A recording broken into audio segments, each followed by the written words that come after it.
Everyone, thank you for joining us. Just getting our live streaming started.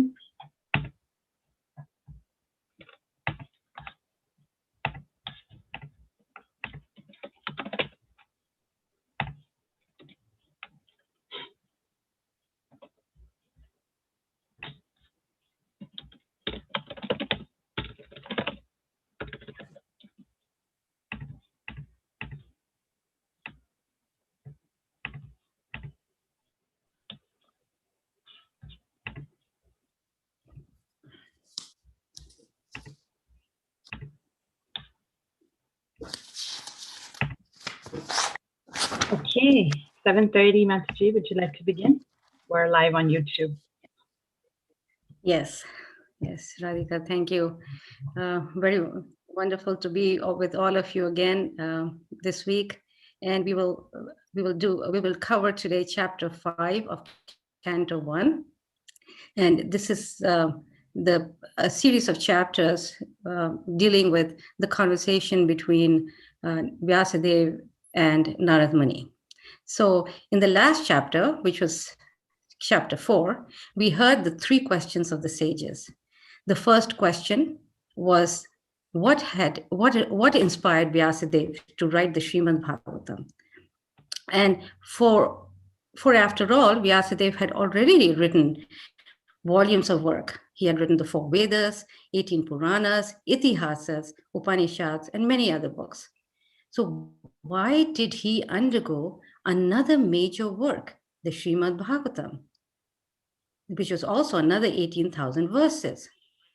To answer that question, Sutta Goswami, he narrates the history of Vyasadeva, who after seeing Kali Yuga approaching, he divided the Vedas into 4, and he wrote the Mahabharata, which is a summary of the entire Vedas, the Srimad Bhagavad Gita, which is kind of a hidden jewel within that Mahabharata. But in spite of writing so much, Vyasadeva was feeling despondent, dissatisfied. So in this chapter, it will be pointed out, Narad Muni will point out why he's feeling dissatisfied. And basically, he's going to tell him quite simply and quite directly that he has not sufficiently glorified the Supreme Personality of Godhead and emphasized devotional service unto him as the highest dharma. Okay. Now, the Vedas that he told him that he had just divided into 4 for simplicity, like we read in the last chapter, how he was feeling sorry for the people of Kali Yuga, and because it was they were not very intelligent and their duration of life was small, so he had divided the Vedas into 4. But the Vedas generally mainly deal with subject matters concerning mundane religiosity, sense gratification, economic development, and liberation. Now, there may be sections that directly deal with bhakti or devotional service, but as Narad Muni will point out in this chapter, they are a small ratio compared to the vast sections on karma kanda, or the methods of performing rituals and sacrifices for the purpose of gaining greater material facilities. So, so this chapter is very meaningful because here Prabhupada is going to discuss how Srimad Bhagavatam really stands out, quite unique in front of all the Vedas, and why it is a commentary on the Vedanta Sutra, why it is the ripened fruit of the Vedic tree. And even though the rest of the Vedas is vast. I mean, for example, we heard last time that how Mahabharata is like 220,000 verses. There's 18 Puranas, and there's like Skanda Purana, which is like 400,000 verses. So just about everything, and so people may ask, well, why I can't read one of these Puranas? Well, the reason is because we can read all we won't be able to even finish even one of them. So what is the purpose? Better we read the summary of the entire purport of the Vedas. So this chapter is very meaningful, very, very meaningful. And it has some very powerful purports by Srila Prabhupada. It begins with the entrance of the great sage Narad Muni, and who comes to the cottage of Vyasadeva to help him out of despondency. As is always the case, when the Supreme Lord always helps his devotees at the time of their dilemma or troubles. And so Narad Muni's coming is divinely inspired by Krishna himself. So similar theme is in the Dhruva story, when Krishna sent Narad Muni to guide little Dhruva in the devotional path when he left home, all by himself to seek out the Lord. So this makes a nice comparison for our children and can be discussed. So let's begin by reading chapter 5 of Canto 1, and we'll recite the first shloka. So this chapter is called Narad's Instructions to Srila Vyasadeva. Sutta vacha athatam sukham asina upasinam raj shava devarshi praha viprasim vina pani smayan iva. Sutta Goswami said, thus the sage among the gods, Narada, comfortably seated and apparently smiling, addressed the rishi amongst the brahmanas, Vedavyas. So as soon as Narada Muni comes, he doesn't wait, but gets to the point immediately and begins to probe his disciple. Now, this I thought was really nice, because generally when we meet somebody, we go to the niceties, right? We ask them, how are you? Is your health okay? These kind of things. Is your family okay? But for a pure devotee, he's already understood that they are on a higher platform beyond the body. So Vyasadeva, however, he glorifies him wonderfully when he meets him. He tells Narad Muni that he's like the sun and the air, because he purifies people's hearts, and like the air, he enters into the hearts of, he's all pervading, and he enters into the hearts of everyone. So therefore, he's praying to him. Vyasadeva is praying to him that to please enter his heart and to cure his despondency. Because frankly, he cannot understand why. He's done everything that Narad Muni asked him to do. He's done everything to take care of people's material and spiritual needs. So that's what he thinks, and he cannot figure out what's wrong with him. So in the same way, just in the last chapter, I think it was in chapter 2, Sutta Goswami prays in the same way to Shukadeva Goswami, his spiritual master, that he also enter his heart and inspire him to speak Srimad Bhagavatam. You may recall that he was saying that how he had, Shukadeva Goswami had entered even the dull trees. And so he's praying to him, asking for mercy. Now, interesting point to note here is how Vyasadeva is such a big scholar, right? I mean, there's nobody who can write that much that we know of, right? So how wonderfully he's humbling himself in front of his spiritual master.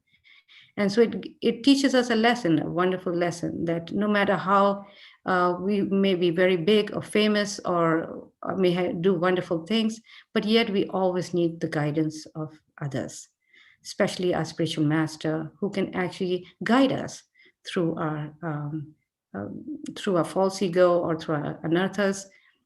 So in this way, Narad Muni very quite directly he tells Vyasadeva, and in a way he chides him, and he says, "Are you satisfied with identifying with your body and mind?" And then he elaborates further that actually, when we identify with our body and mind, we are really very dissatisfied, because it doesn't satisfy us, because we are not this body, only things related to the soul.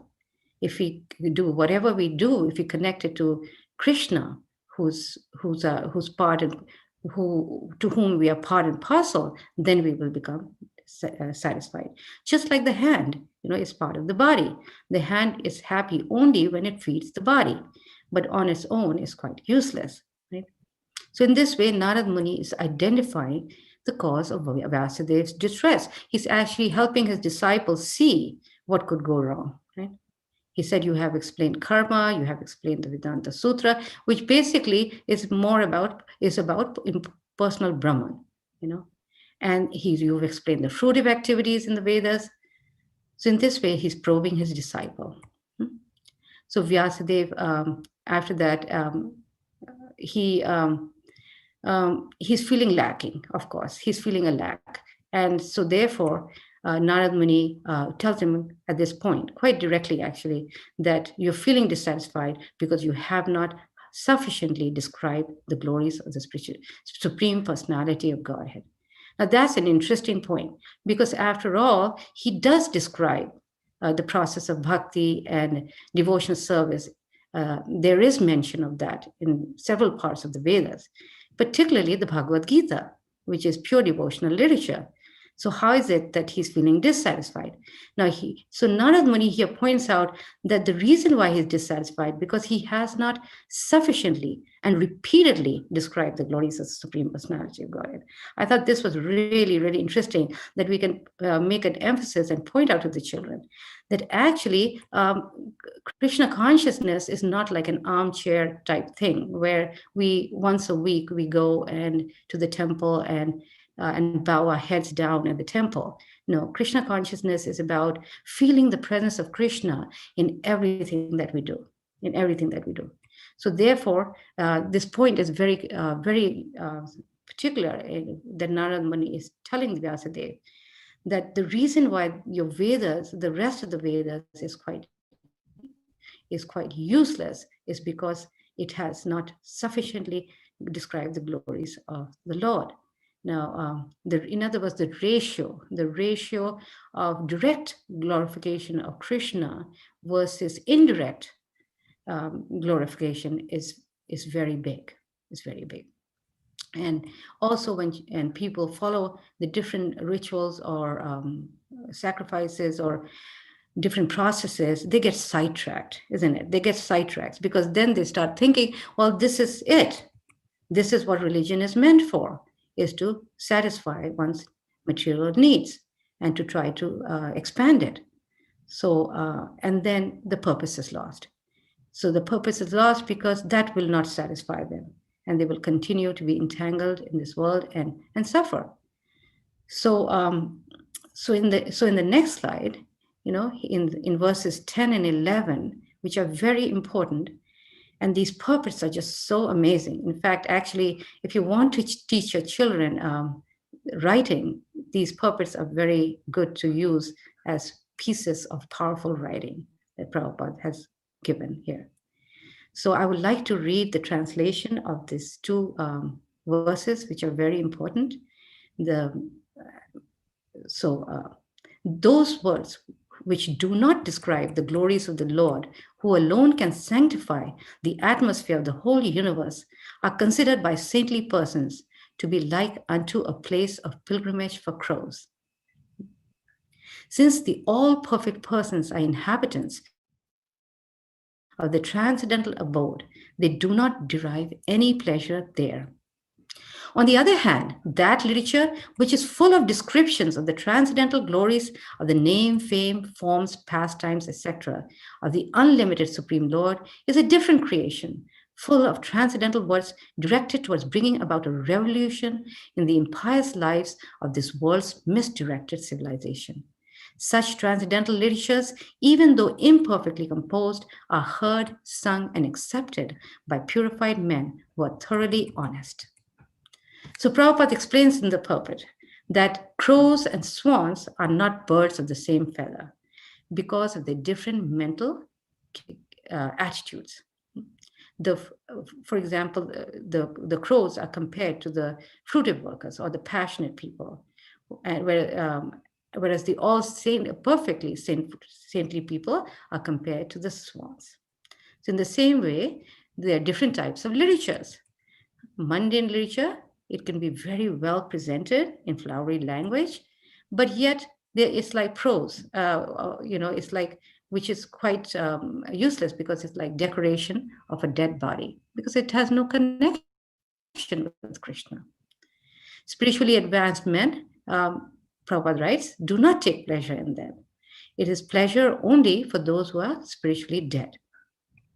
But then he contrasts it by transcendental literature, which may be very imperfect, right? It may not be perfect and not so flowery, but yet it is attractive to the transcendentalist. Why? Because, like the translation says, such literature creates a revolution in the hearts of the people of a misdirected civilization. Misdirected civilization. So sometimes we think civilization means all this technological advancement, but real civilization means Vedic culture. So that's why Prabhupada calls it misdirected civilization. And and because of that, actually, Prabhupada stressed book distribution so much because of the importance of this transcendental literature. Transcendental literature. Actually, mundane literature gets very old, isn't it? Gets very old and stale. But transcendental literature is ever fresh. In fact, Bhaktisiddhanta Saraswati Thakur once mentioned that how there's so much newer and newer pastimes in the spiritual world that you could have a newspaper just about every minute of the day. Whereas when we read a newspaper, the next day we can't even look at it. Right? It's too old now. So Prabhupada stressed book distribution because he said that how even by just seeing the book, it will purify the hearts and the mind of the people. Why? Because they're meant for the glorification of Krishna, and therefore they're potent. So in the next slide, in text 12 and 13, Narad Muni clarifies that not only ordinary literature devoid that not only ordinary literature that is Yes. devoid of Grab it. Ritvik. Amma.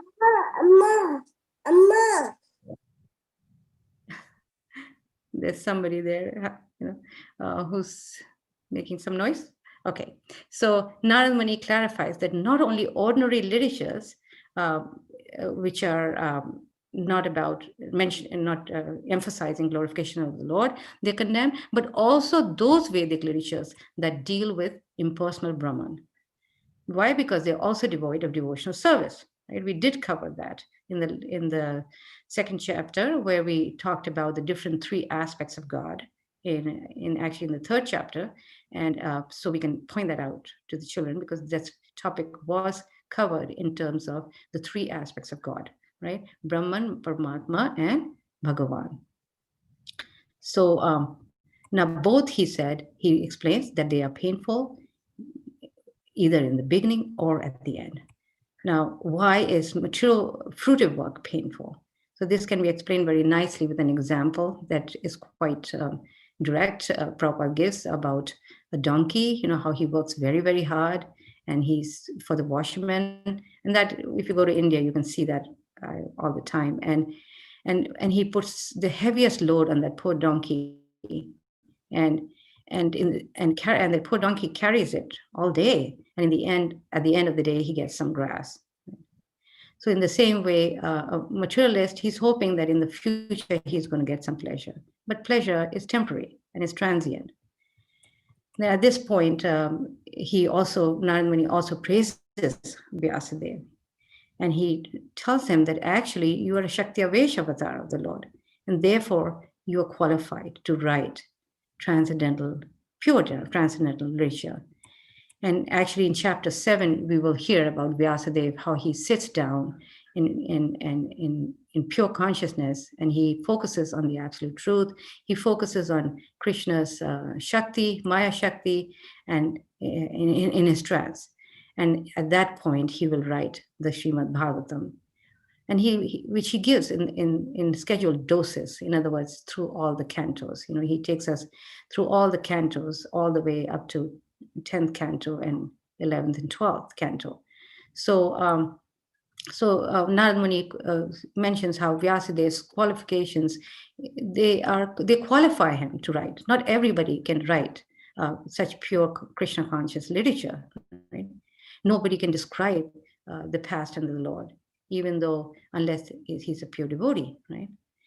And even the works that people do, all the scholarly works that people do for thousands of years, they still don't satisfy the heart. There's always a vacuum that remains in the heart. So in this way, this point is emphasized greatly in that in verses 12 and 13.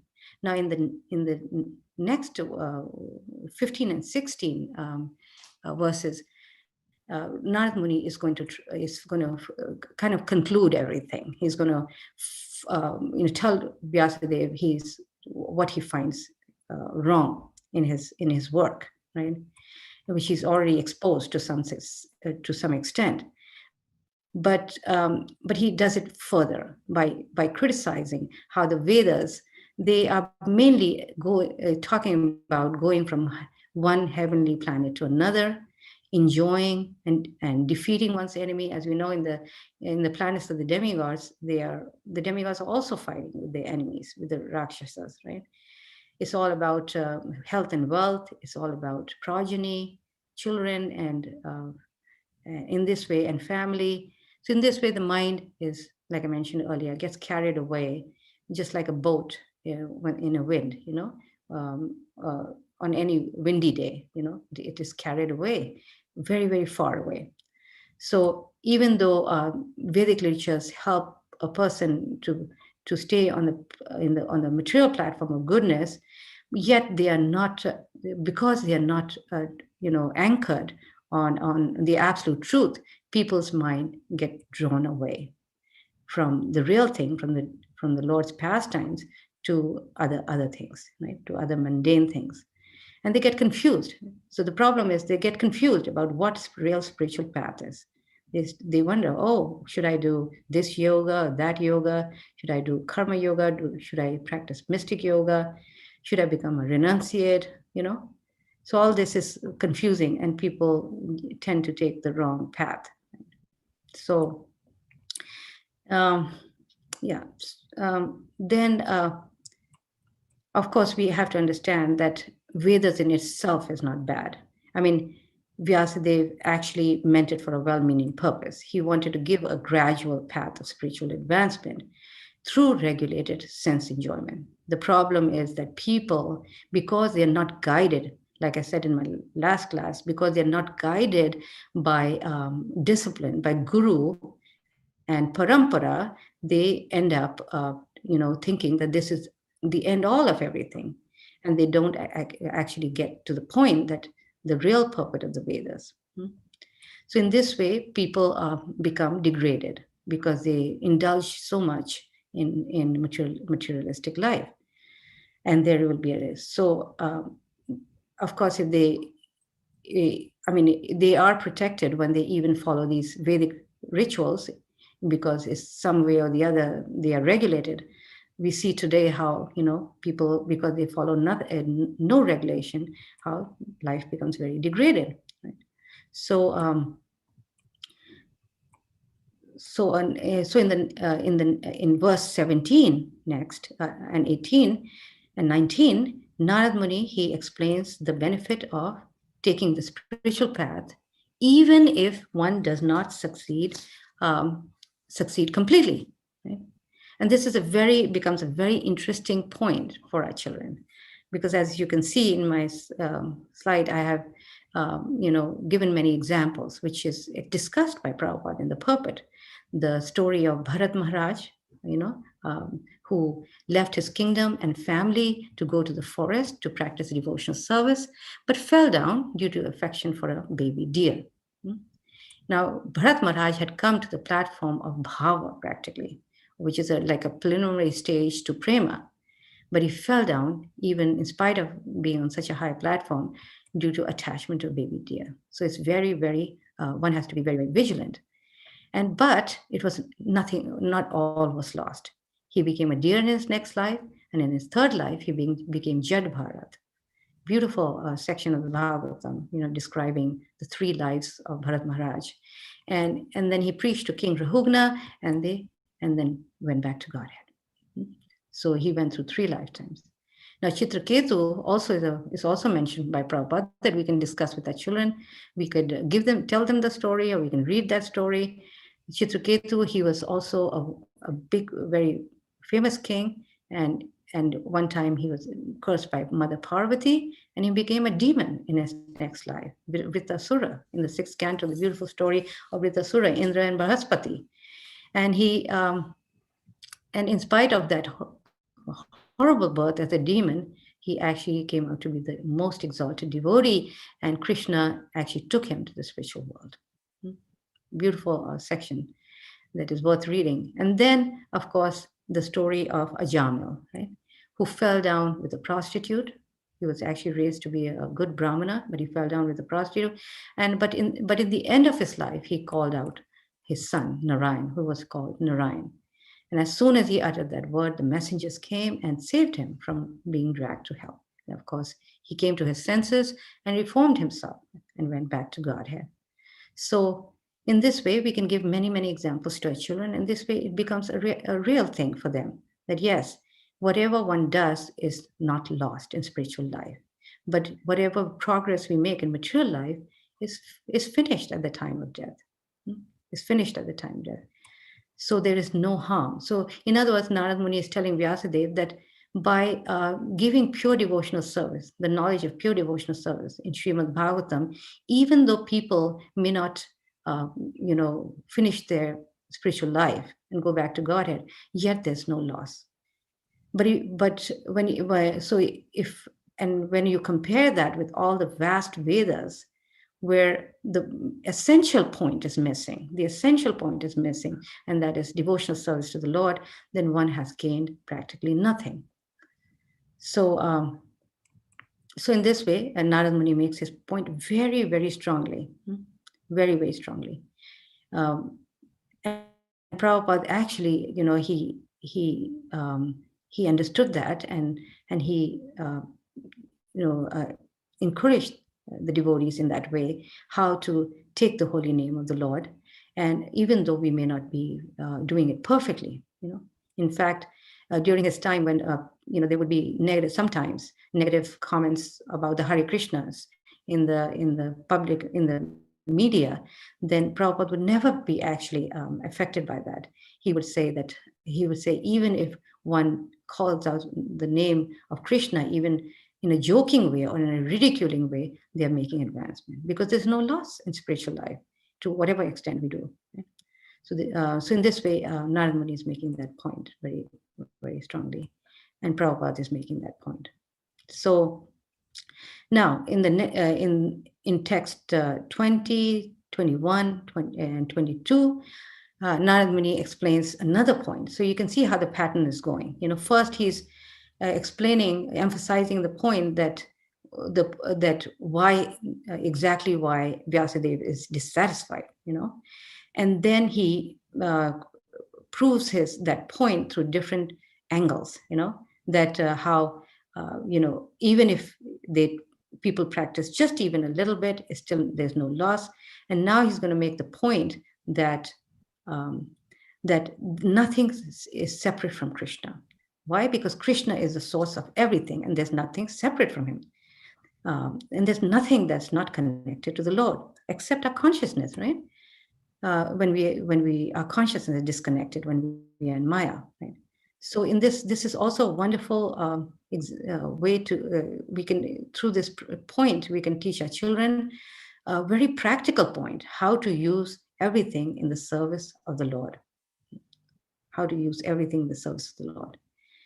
And we can show them how to connect in practical ways, like cooking, cleaning, dancing, singing, art. So in a practical life, day-to-day life, by connecting everything, even if they're playing, by connecting it to Krishna, they can get this point really across in a practical way. So, and of course, Prabhupada gives very wonderful examples of Valmiki, who was a great poet, who wrote poetry. He used his talent. And Vyasadeva, who's a great writer, he wrote Srimad Bhagavatam. And of course, Arjuna, who used his skills of fighting for Krishna. And Hanuman also used his strength and service to Lord Ram.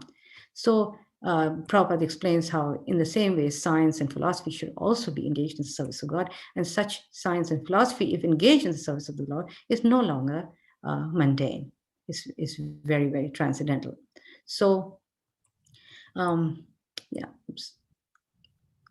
So therefore, he's in a way he's encouraging Vyasadeva that you should present all the activities of Krishna, And you should expand that more and more and more all the way, because after all, engaging things in service of engaging our talents and our gifts that Krishna has given in the service of the Lord is not the end all. There's more beyond that. One still has to, this is a duty, and then one still has to love Krishna. One has to learn how to love Krishna. After all, love is higher than duty. And so he's telling Vyasadeva that ultimately you have to present all the personal activities of Krishna. And that then he's talking about the 10th canto, So, so in this way, and that kind of leads us into the next part of this chapter, where Narad Muni is going to explain by his own example how he went through these stages of bhakti. Remember in the second chapter, we talked about these stages of bhakti, right? The 9 stages of bhakti, starting with Shraddha all the way to Prema. And this becomes very like a practical thing now to use that information in the life story of Narad Muni, which will also be explained in the next chapter. So we don't want to, we are not going to emphasize too much over here, the 9 processes of bhakti, the 9 stages of bhakti, but just just the initial point is made here, that how Narad Muni gives his part of his story here, and then he gives the complete story in the next chapter of how he came to Krishna consciousness. He came from a very insignificant position, just like the child of a maidservant. His mother was a maidservant who would clean the ashrams of these great sages who would visit this place during the 4 months of rainy season. And then Prabhupada actually in the purport he explains in great length about the habits of these great sages, how they would they would be so detached, they would and how they would travel actually in this season or rainy season, and they would stay in one place, and people would actually go and take benefit of that and get their holy association. So Narad Muni got that benefit due to Krishna's plan, for him. And so it's a very, very, very powerful story, which has great meaning for us, even though we cannot imitate Narad Muni, but yet it's a great lesson for us, it's something that we should take it as a guidepost, and help our children understand through this story how Narad Muni came from such a humble beginning, but because he actually didn't even know who his father was, but because he had the great fortune to associate with these great personalities, he was he got the association, he got to engage in their personal service, and that helps us to, make that point with the children and actually practically create that humility and that mood of humble service by serving other devotees and pure devotees when they visit. So, and of course, service begins with service of Krishna. Service to God begins with service to Krishna, to his devotees. And then Prabhupada also talks about the association with devotees, how it makes the fortune of the devotees. This is where our fortune is. Right? Why? Because these devotees, they pour the glories of the Lord into the ears of those who serve them. So Narad Muni gets their causeless mercy. Now, another very deep point that Prabhupada makes here is that he gets his causeless mercy. Now, causeless mercy would mean that there is no cause, it just happens, right? There's no cause that went through to get something, right? However, it talks about how Narad Muni did qualify himself. Prabhupada explains how he was qualified. He invoked that causeless mercy by being very by being a very good boy, by listening carefully, by serving them, by eating their remnants. So he invoked their mercy and received their causeless mercy of the sages. So in our last slide, it just continues where Narad Muni, the beautiful story of how he a little boy, as you can see, the little boy, he's eating, he's serving them, he's with them, and he's eating their remnants. And he explains, and Narad Muni says how when these Bhakti Vedantas, they came, he, by the association, he actually took on their very nature. He took on their very nature. So when we associate with somebody saintly, we actually start developing their nature to a minuscule amount, right? And so he naturally became attracted to Krishna. So this is the result of service to a devotee. Right? And so he got that taste, and his taste for hearing, and his taste became so strong and so unflinching that all modes of nature went away. All passion and ignorance went away. And actually, when the Rajni season ended and the sages were leaving, Narad Muni was very, very sad. His heart was actually was breaking because he was attached to them and their association. So in the next chapter, we will hear more about Narad Muni, and the next chapter actually moves very quickly. In 2 days, Narad Muni will leave Vyasadeva and with full revelation of the truth. So this becomes a very interesting story for our children, and the story of Narad Muni, and it's like a success story for all of us. So how and we get to know the secrets of devotional life and how to follow in his footsteps. So I know that all these points that I stressed, I emphasized in this presentation. A lot of them have been covered in the activities that Sri Radhika Mataji will now present to you, the activities, the key points of this chapter. So thank you very much.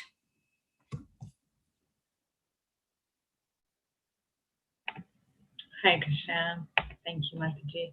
I'll just take a few seconds to get set up for my part. Open my PowerPoint.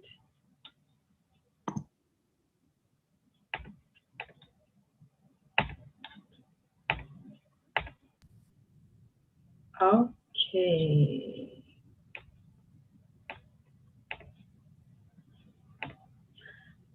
Okay. Good morning. Hare Krishna, everyone. Thank you for continuing with us week after week. So, chapter 5, after we have hopefully read the purpose in advance and then sat down and read the translations with our child or children, then we are ready to move on to the comprehensive guide for young readers. And this is a very exciting section of the book, particularly because it's the story of a child hero. Aruddha Mataji often emphasizes giving these role models to our children, the child heroes from the Srimad Bhagavatam, so that it's someone relatable for them. And Narada Muni provides exactly that, the story of a child that perfects his life in Krishna consciousness. So, just 1 second. I'm trying to change the view here. Okay. So I have taught this chapter in multiple settings, at home, as well as, I see someone is annotating, so I'm having to adjust technology a little bit. Disable annotation. Okay. I've taught this in multiple settings, so you'll see pictures from Sunday school as well as the homeschool co-op, and of course at home, and then multiple times also in different Sunday schools in St. Louis and Chicago. The book begins with providing a child-friendly story summary. And it's written very beautifully to provide a dialogue and very conversation style that makes it very interesting for the child. So Narada Muni was now comfortably seated in Vyasadeva's ashram. He had a slight smile on his face because he knew why Vyasadeva was feeling troubled and what exactly was missing from his endeavors to help the people. In this way, Narada began to prod him with questions. Are you feeling satisfied now? Began Narada to Vyasadeva. You've written so many religious scriptures showing people how to become materially happy and eventually to merge with Lord Krishna's light. This was the hint. So again, you can see, the story summary goes on and provides a real easy way for the child to understand the flow of the story. And also, I really like how there are illustrations and coloring opportunities for children. So I don't have to find like separate coloring sheets for the younger children, while the older ones are reading the story summary with me, and they can just sit in class and color right there on the same page where the story summary is. Again, I'm sorry, someone is annotating, so let me just deal with this technology one more time.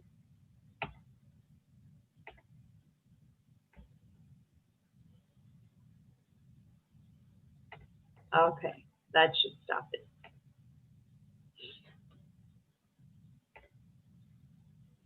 Okay. And Vrinda Kishori Devi Dasi has put her Bhagavatam summaries. She's also Hare Krishna, everybody. Hare Krishna, everybody. This is Vrinda and Janaki. Today we'll be going through chapter 5 of Canto 1, Narada's instructions on the Srimad Bhagavatam. Let's open the Bhagavatam. What do we see? Krishna! He's standing in front of me. You do the Vedas. Well, he doesn't feel very happy and he's not sure why, but luckily his spiritual master's there. Let's have a peek and see what they're doing. Oh, Narada Muni's having a look at the Vedas. Let's open the book and let's flick through the pages. Rig Veda. So I'll pause there. Vrinda Kishori is also the author, and of course, there's editing and Mataji finally put the books together, but these story summaries have been written by her, and you can see that they're very beautifully written, as well as she has these on SoundCloud in case anyone's interested to get these recordings and play them at home or in your other settings where you teach. The chapter also provides key messages, and this is real nice for adults more so. I personally have not used these with children when I teach, but personally when I'm studying the chapter and preparing for my study or discussion with the children, then I use these key messages. Helps me organize my thoughts in terms of, okay, so these verses have this key message and this theme. Also, understanding the story provides some nice multiple choice questions. As I mentioned a couple of weeks ago, as well as last week, that if any of you are now teaching on Zoom, like I am from this book, I find the breakout rooms, a really great way to do these questions, where I can club the children into smaller groups, and then they have to come up with these with the answers to the questions, and we come back to the main room. And of course, it can be done in Sunday school. Here's I don't know, the picture's not very clear, but you can see the children are working on exactly this page from the book, understanding the story. And I have a younger child there that's coloring, and then of course older children. And what I normally do here, you can see on the board, in Sunday school, as we're discussing, I'll put 1, B, 2. So I put those answers on the board, and you can see now we've gone through all 17 questions, and all the options are on the board. I really like the higher thinking questions, and I normally go through those when I'm studying and preparing for the study with the children, and I write them with a pencil in my own Bhagavatam, so that I can ask these thought-provoking questions. Mataji brought up some of these in her own PowerPoint presentation. So for instance, they wrote the Mahabharata, which talks about Krishna. So why did Narada say he hasn't glorified Krishna? That's a really nice, thoughtful question to ask children. These are questions that can be provided to older children as a writing exercise, or in a Google Classroom setting if you're doing it online. I've done both of these. And, especially with the younger children, it's more a matter of discussing, not so much that they'll be writing answers to these questions. Some other questions such as, do you think that the solution that Narada Muni offered to Vyasadeva was correct? And then explain your answer. So from this chapter, one of the main themes that Mataji presented was association. And this is a real nice practical activity that takes that from the book, from the Srimad Bhagavatam, and puts it into practice for a child. So we came up with a list. This week, be a real eager beaver to get the association of devotees and list out everything that you'd like to do. And then, let's come together at the end of the week in Sunday school or at home and see what did you learn and what or who inspired you the most and why, as you engaged in either serving the devotees, prasadam, cooking, cleaning for them, or attending morning program, or attending a Harinam or book distribution in the association of devotees. So this activity brings the whole analogy of the crow and the swan to life. There's a resource at the back of the chapter that has a template for a swan. And, there are questions given here where you can discuss the analogy philosophically with the child. And then, of course, take it into action. So the encouragement is for the facilitator or the teacher to make a copy of the template, which I did. And then all the children are cutting their swans out. And then I also projected on my TV screen a book. So, they were sketching Srimad Bhagavatam. So the swan-like devotees naturally are attracted to literatures like Srimad Bhagavatam. So here they are sketching their Srimad Bhagavatam, so their Bhagavad Gitas. And this is my older son that has, finished this activity. And he even has cotton for the wings of the swan and waves in the pond. And it's a very beautiful pond. And here, this child, he used glue, a hot glue gun to make the waves in the pond. Devotees are compared to swans, and Paramahamsas are attracted to the glories of the Lord. So this is my homeschooling co-op. And then I also did this in Sunday school, but for some reason, I don't know why I didn't make photocopies. So I just had the children sketch from the book. So, so you'll see in Sunday school, they're sketching and coloring and cutting their swans. And we also made crows. And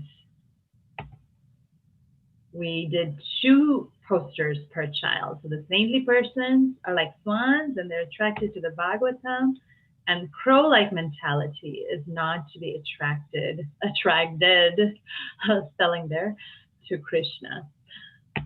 So this was a really, really beautiful activity from the book.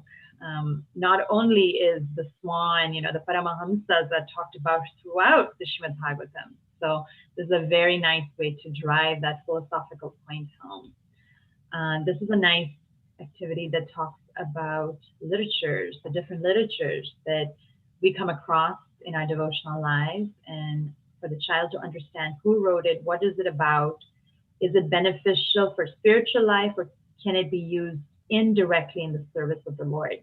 And perhaps, again, this is for older children. With a younger child, it's more a matter of discussion. But you can see, here my son was pretty young, and yet he was able to write to some extent. It wasn't as elaborate as it would have been if, for instance, I do it with him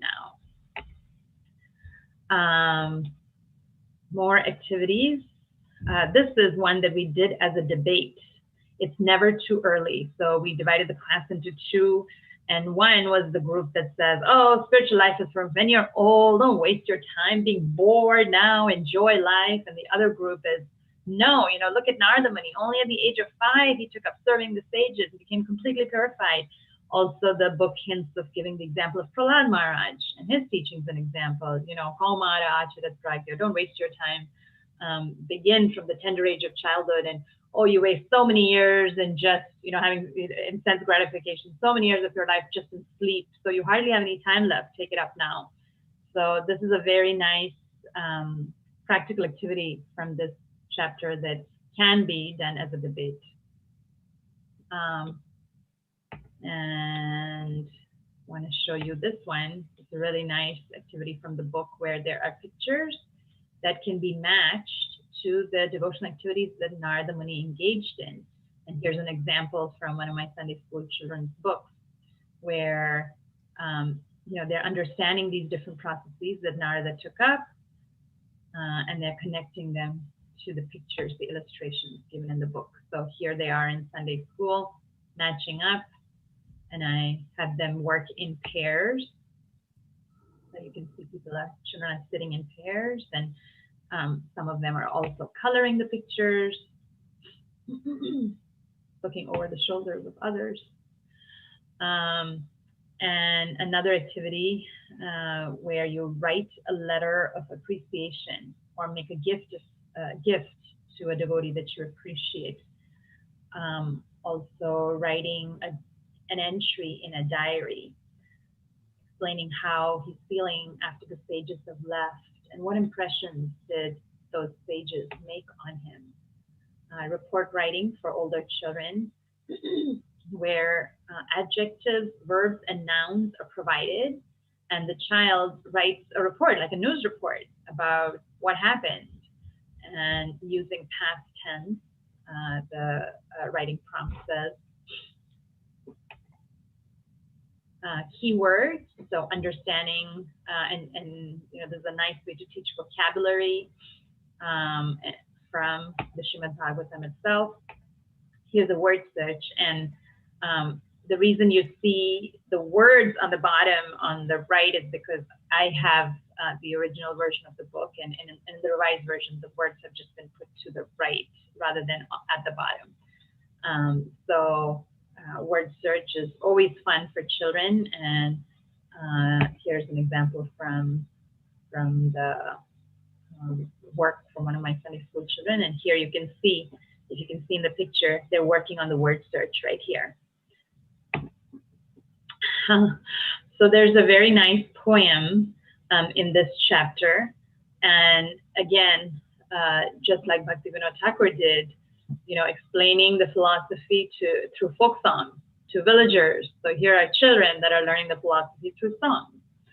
And in chapter 6 of the guidebook, there is an encouragement to make Narada Muni puppets. So we made those puppets. Sometimes, you know, when the chapters are related or the themes are related, it's nice to go back and forth in the guidebook and see if there's an activity that you'd like to do from another chapter that's related. So we made those puppets of Narada Muni, and then we had the puppets kind of perform this poem, and I can show you a video. That is when my devotional service was once again begun. I was innocent, self-controlled, quiet, and not naughty. So some traveling sages gave me their mercy. Once when they agreed, I took the remnants of their food. I was purified in my heart and attained their saintly mood. In their association, I increased my desire to hear. As my taste developed, the lower modes of nature disappeared. If there is anything you can learn from my past life's narration, it is to seek out the mercy of saintly association. Hare Krishna, Krishna Krishna, Hare Hare, Hare Ram, Ram Ram, Hare Hare. Hare Krishna, Krishna Krishna, Hare Hare, Hare Ram, Ram Ram, Hare Hare. So gotta correct them in between. You know, my younger son was like, Previous life, I was a twirling Narada Muni as if there's no tomorrow. Okay, and then in Sunday school, we did it differently. We sang the song and went around and really had fun with the poem, and everybody memorized the poem. So they memorized the philosophy in the form of the poem. And of course, answers at the end for the teacher or facilitator. So you can make avail of these books through Amazon in the USA or United Kingdom and surrounding areas. And for India, Golden Age Media is the publisher, not just for India, but also, again, for surrounding areas. You can take advantage of these books. All right. That brings me to the end of what I wanted to share. I just want to emphasize, point out something that how these activities, how there's a variety of activities in each chapter. And if you are approaching the Bhagavatam through these guidebooks where your child is already older, like maybe 10, 11, 12, you can still use these books very well, because in every chapter, there's going to be activities for older children. As you may have noticed, we had the introspective activities, and we had, an activity on comparison of the 9 stages of bhakti to the verses in the 2nd chapter of the 1st canto, like that. So there's many activities that are also geared for older children. So, and also the ones that are for younger children, they can be adapted to also cater for the older children. And I'm sure, Radhika Mataji, when you approached this, when you were doing originally these books, your children were a lot older or younger, and now they're older. And so but you've already passed that. So now you're on 3rd canto, right? So this is so we are making our books a little bit for tougher as we are going, because we are assuming that the child would have grown, over the years. And so the 2nd, 3rd, and 4th canto will be slightly different, where we are going to cater again for younger children as well, but cater more to the older children. So just to make that point. Radhika, you want to add anything? No, that sounds great. I think we can move on to the questions section of our meeting today. And I'm going to invite Adi Gaurangi Mataji to please ask a question. Hi, Krishna Mataji. Thank you for the nice lesson today. I had a question. I'm teaching 12 to 14-year-olds in Sunday school. My plan was to read Bhagavatam with them, as you suggested, and just do the translations. But if we do the higher thinking questions, do they need to read the purports for those verses in order to answer them? Or should I be summarizing the purports for them? How best to answer those higher thinking questions for those children?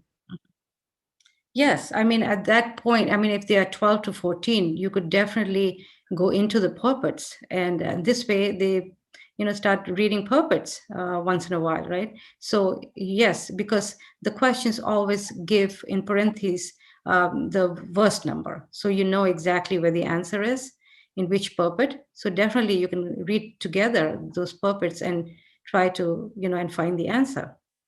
Some answers they will know already, automatically they will know, just because during the discussion you are bringing out the points from the purports, you're elaborating those purports, during discussion, so they will know. Or for many of them they will know the answer, but for those that they don't, it's a good idea to go into the purports.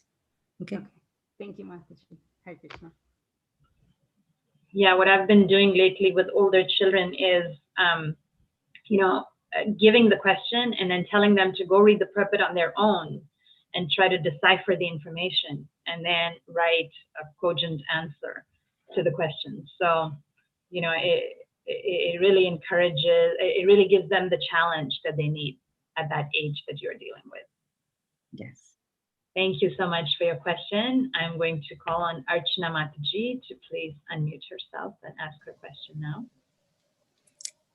Hare Krishna, Mataji, thank you so much for these sessions. They're really, really helping me, even though I have just started this homeschooling journey. So Mataji, my question would be, so you mentioned about deity worship elaborately in your book, as well as you've also spoken a lot about it. So at present, my daughter, who's 5 years old, she is very fond of performing Abhishek to our 2 Laddu Gopal deities. We only have Jagannath Baldev Subhadra Mahani deities. Apart from that, we don't have Gauranga deities. But is it still okay to have her do the Abhishek So I mentioned how it's Gaurunita. I mean, I know you mentioned how it's best to have Gaurunita deities. But is it still okay for her, or should we transition to getting Gaurunita deities, or praying for them? So. Well, I think I really feel it's okay as long as they're guided by you, Mm-hmm. So in other words, children should not be left alone when they're worshiping deities.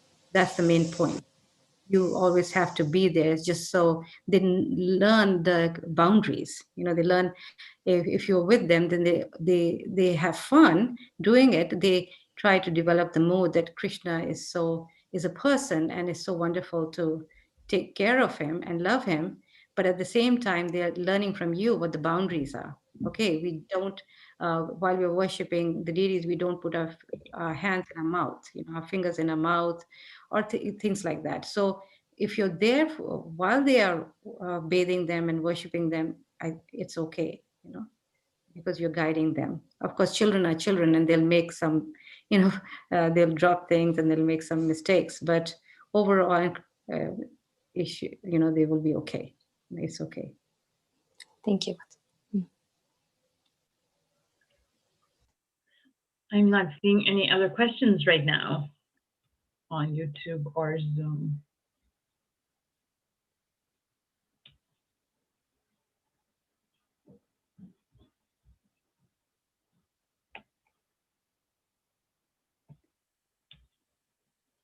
Any further questions, anyone? Okay. I'm going to invite Garima Mataji to please unmute herself and ask her question. Yeah, sorry, I forgot to change my name, Mataji. This is Champaklata Sakhi. This is Champaklata Sakhi from Atlanta. Hare Krishna. Thank you so much, Radhika Mataji and Aruddha Mataji, for enlightening us. It's a wonderful nectarian class. I have just one question. I know, Aruddha Mataji, you answered last time that it really depends on the speed of the child, how we are finishing one canto. But Radhika? I know I finished one canto in 1 year, and she did a lot of activities from the book, and she enjoyed in this swan craft and activity she did. She loved it. And we are about to finish second canto. But going forward, I just want to know that, like Mataji, you mentioned last time that in your classes also you finish one chapter at one time. Mm-hmm. And yeah, then...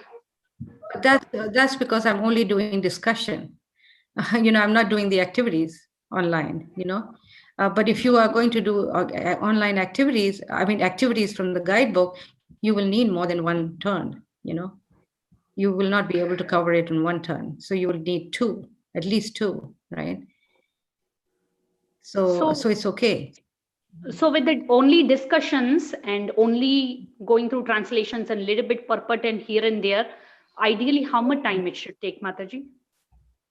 Well, it depends on how big the chapter is, but generally an average chapter of like 30 verses or 40 verses should, you can do it in 1 hour, So depends on the size of the chapter. Otherwise, you do twice, 2 times. Now, another way is just like if the chapter is very, very long, like for example, at this point, we're doing that chapter, chanting the song sung by Lord Shiva, in the story of Prithu Maharaj. And before this, it was the story of instructions by the 4 Kumaras. Now, these chapters are exceptionally long, especially the one that I just mentioned about Lord Shiva. Is so long, and it's like 68 verses or something. So, and if the children are younger, so what I did was I had them read take turns reading verses like twice, and while I was discussing as well, stopping for discussion, and then the rest of the chapter I just read the chapter summary from the guidebook and finished the chapter.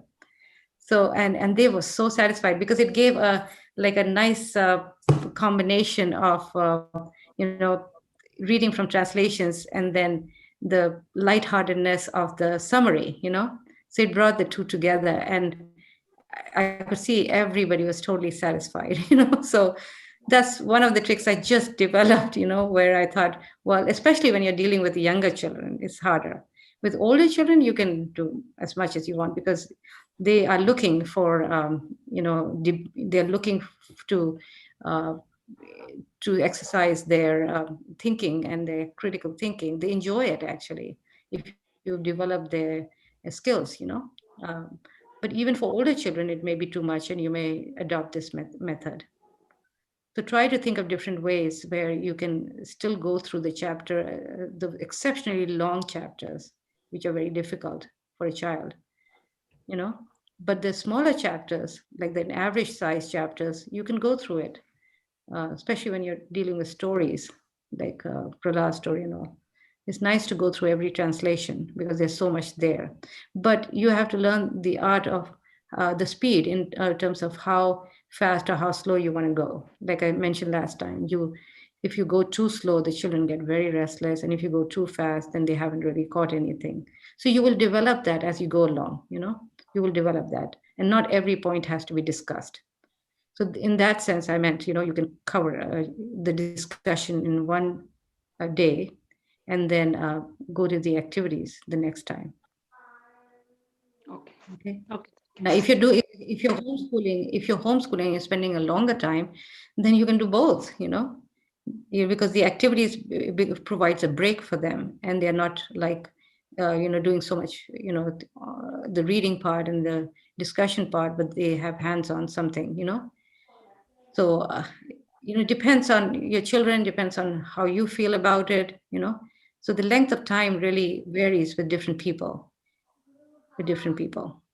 As long as you see the interest among the children still, if you're holding the interest all the way through, then you're doing okay, you see. But if you see the child getting really restless and distracted, then okay, it's time to change something. Okay.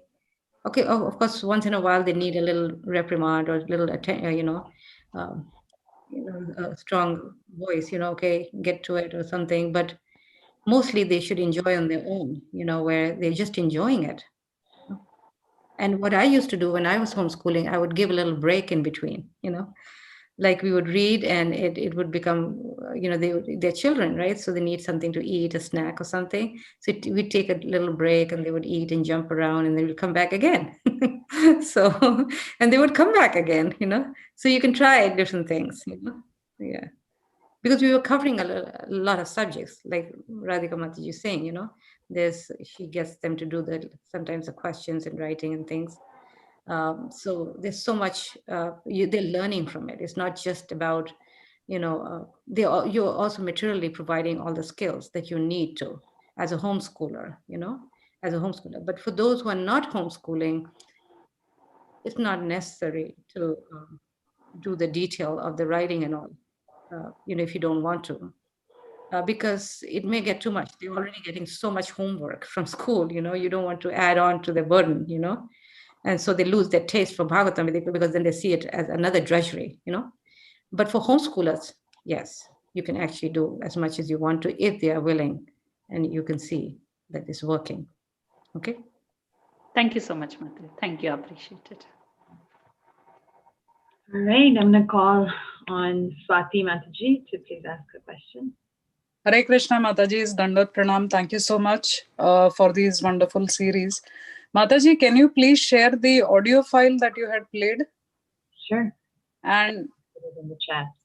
Right. And also, Mataji, are there any current classes going on where, they can be enrolled, because everything is virtual right now? And especially for working parents, it may be difficult to carve the time out and just to sit with kids on our own. So, I mean, is there a forum like this right now where we could just enroll the kids?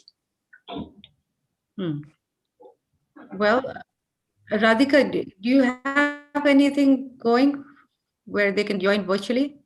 No, I only have one session that I do, for my boys, and then 2 others, and I keep it really small.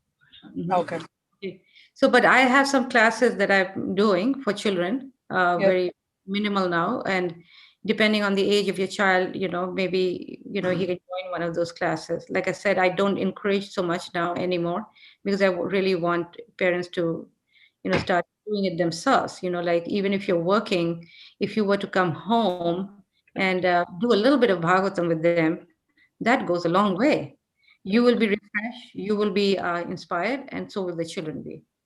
So I know it's tiring and it's hard to find the time after you come back home, or you're doing it at home, I'm sure, during the pandemic. But if you spend a little bit of time with them, reading Bhagavatam, it really is, the results are amazing because, first of all, it brings the family together. I mean, we connect with each other spiritually in a way that we cannot connect materially. I've seen that through my experience with my children and with my family. I mean, the connection is instant. When you connect with your children through reading transcendental literature or doing any spiritual activity, it's just wonderful. So parents can develop this connection with their children, and the children start really, the communication really also grows, because Bhagavatam, it encourages thinking and asking questions. So the child starts to connect with the teacher in a way that it cannot be done any other way, because it elicits, Bhagavatam elicits, questions and thinking, and very soon you'll find your child, talking about himself, and what he's doing in school, the problems that he's facing. He'll come and tell you, or she will come and tell you more through these studies than otherwise. So I even for working parents, really what we're doing here, we know most of the people out there are not homeschooling. So what we are trying to help equip the parents who are not homeschooling as well, because is to encourage every family to actually pick up the book and actually read them with the family.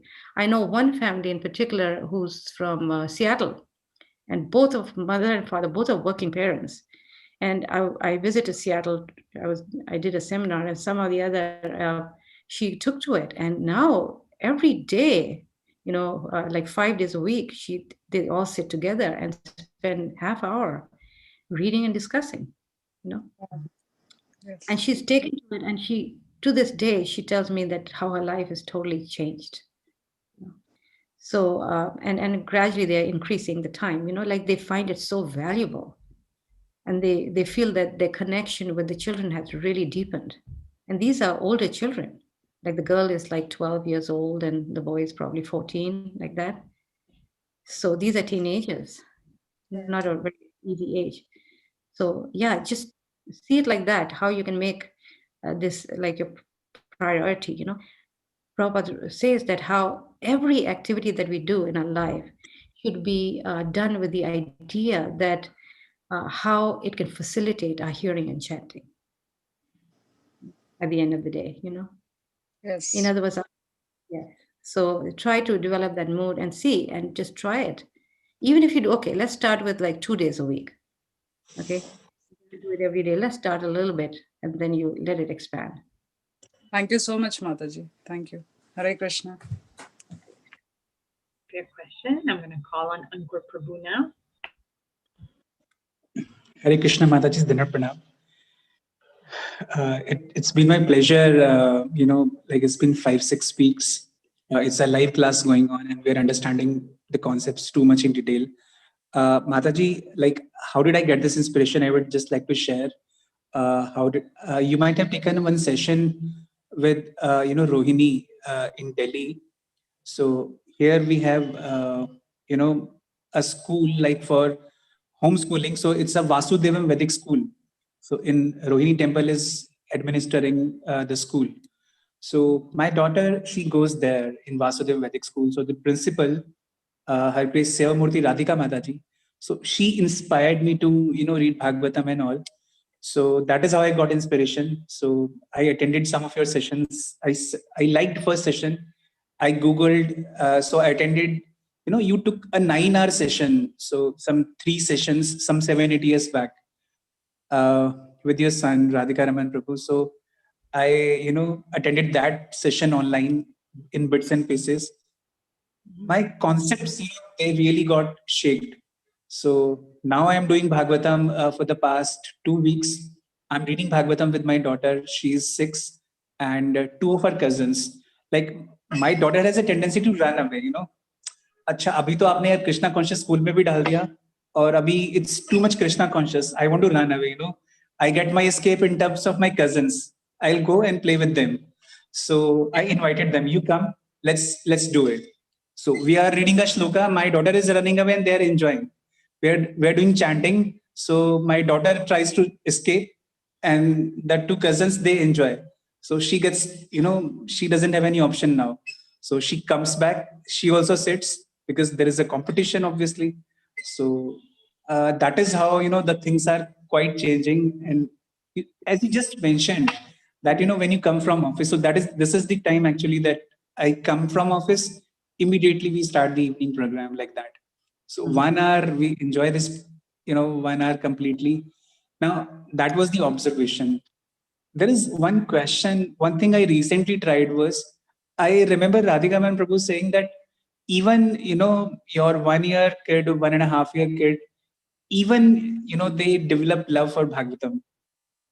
You give them the copy, let them have it. They are reading the pictures. So very recently, within this week, I tried with my son, who is like about 20 months. So he'll be 2 years in the coming April. I was just like he was like when we were reading the book, so he said, I need the Bhagavad Gita, I need the Bhagavad Gita like that. I gave it to him. So he, pay obeisances to the book. He turns the pages, he reads it. So now that thing, it opened a new domain for me. That actually I was not thinking from the perspective of Vivan. I was thinking that let him be like older and then maybe we can include him. But now I'm getting this question and curiosity. How really do I engage that 2 year who is about to be 2 years kid? How do I engage him in what sort of activities? He was just looking at your picture and he was saying, Amma, Amma. So I was mute, so he's not here now. So, I mean, this is what I want to know. How do I engage him in this thing? Yeah. So for a 2-year-old, you can just show him pictures, from Prabhupada's books. There's so many pictures that you can show him. And then as you show him those pictures, you point out the different details in that picture. And that so children like to see, pictures and they like to relate with them. So, and they never get tired and you can repeatedly show the same pictures again and again. And then you point out the peacock feather, to the flute that Krishna is playing, or whatever is happening there. You can tell them at that point. You can tell them the story because he's very young, right? So and at that point you can tell the child the story, and that way the child becomes attracted to Bhagavatam, But also, the association at home, the mood at home, the devotional atmosphere at home really rubs on the children that age. In other words, if devotional activities are going in the home all day, in different varieties, chanting, hearing, deity worship, association of other devotees, so the children are automatically being trained up very nicely, So that's really because children at that age, they learn by mimicking, by imitation. But in terms of Bhagavatam, definitely expose them to these books. I know another little girl who's been exposed very early, and she's got such a attraction. And that was really at that age that your son you're talking about, very, very early. And because all the family members at home were attached to Bhagavatam, the child naturally gets attached to Bhagavatam, So that is the key. Okay? Okay, thank you. Thank you. Hare Krishna. Okay, so nice to see Achintya Priya Mataji from Assam. Just, really appreciate your eagerness and your enthusiasm to always be here. Feeds us an incentive to keep going. And today you're here with your friend, Satya Mataji, and she has a question. Thank you very much. Hare Krishna, thank you very much for everything. I wanted to ask, Mother Aruddha or yourself, experience, because I have this situation. Our son had some not so positive experience from before studying, from particularly this book. We had a small community school. Somehow he doesn't want to do Srimad Bhagavatam at the moment. We have a plan to move to community when there will be more children of his age, but at the moment he doesn't have so many children of his age to work with. What should we do? Mother Aruddha already answered some part of, she answered a little bit before, how to do it together as a family. What should I do? Should I just leave it? Because we decided not to force him, just leave it. And we live in the temple, so he comes sometimes for Srimad Bhagavatam class. He does some math online. We don't do so much homeschooling at the moment because we don't want to push him.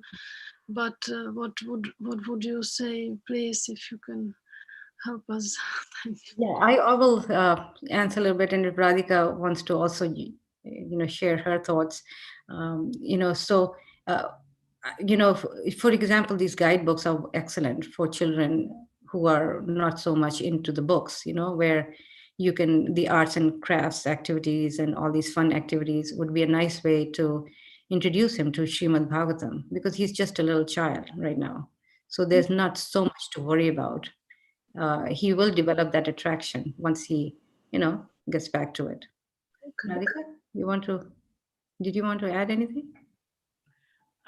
Just similar to what you shared, perhaps if, like you said, the child might not have had such a positive experience, then easing into it gradually. I wouldn't go to the translations from Prabhupada's book, and I would just do the activities. And, they don't even have to know this is from the Srimad Bhagavatam. The crow and the swan is just a craft activity, and the poem is just a poem, kind of garbing it in such a way that easing them into it. Yeah, he's 10 already, but he's still young. Yeah, thank you very much. Thank you.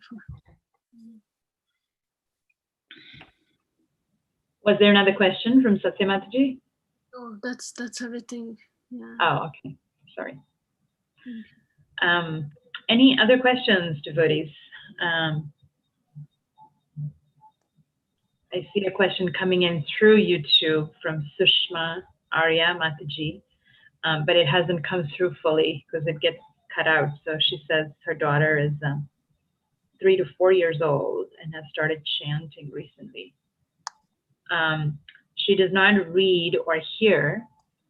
She attends lots of her meetings as she is oh, I'm sorry. Okay. So her daughter is 34 years old and the daughter is a dermatologist. And she's wondering, since the daughter does not read or hear, how can she help her daughter become a devotee? Although she started chanting recently. Okay. Yeah, well, she's chanting, so that's very nice. And just by association, we don't have to push them into doing certain things like reading. But if by association, if she has, if you invite devotees to your home and she's, is placed in the association, that will rub on her, because the mood will be very pleasant and very joyful. So in this way, by association, she can actually develop an attraction for devotees and for Krishna consciousness. So this is the same formula that we apply for young children who have not been raised in Krishna consciousness, but who have now, through their parents, have now started, being exposed to Krishna consciousness, is to develop their Krishna consciousness through association, through other peers and through other devotees. Okay.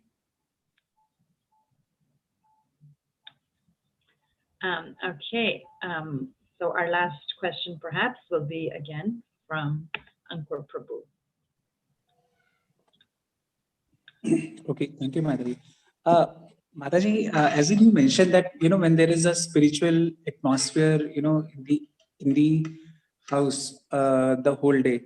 Now there, I get like this doubt many times that when there is too much of a spiritual atmosphere, it may so happen that the children get an escape route, that okay, they will be engaged in these activities. I have to find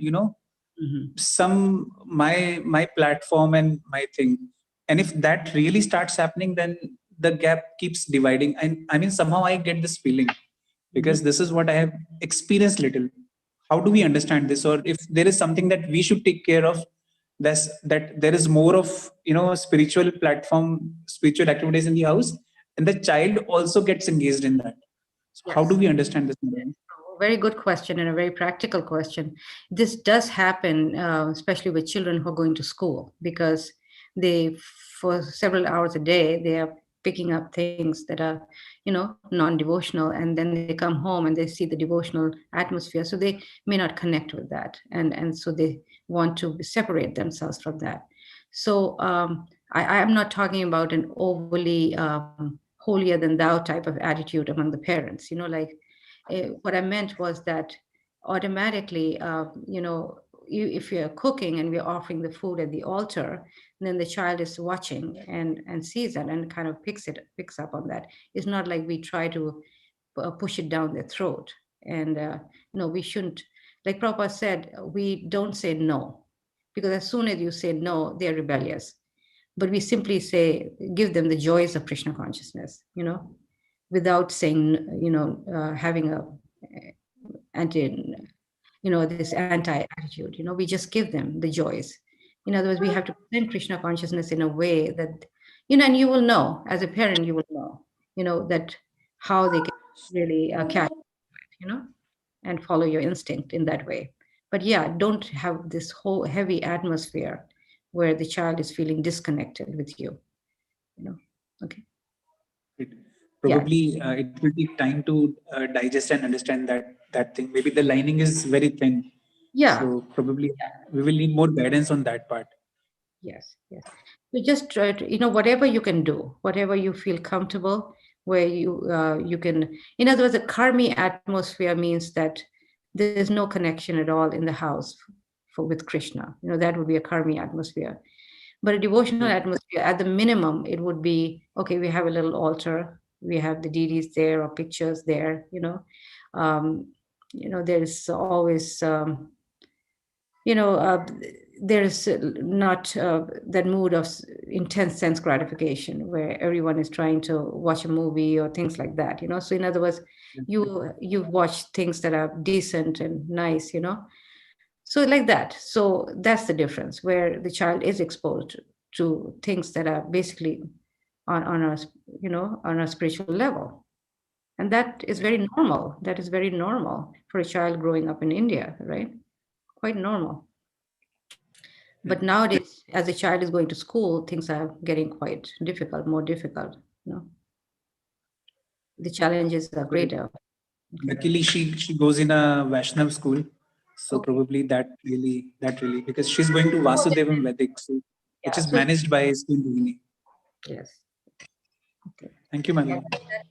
That's nice. Hare Krishna. Yeah. Okay, that has brought us to the end of our list of questions, as well as the time that we have this morning. Mataji, any closing comments? I'm good, and I'm very happy again. And I look forward to the next class. Hare Krishna. Thank you, everyone. Saturday, same time.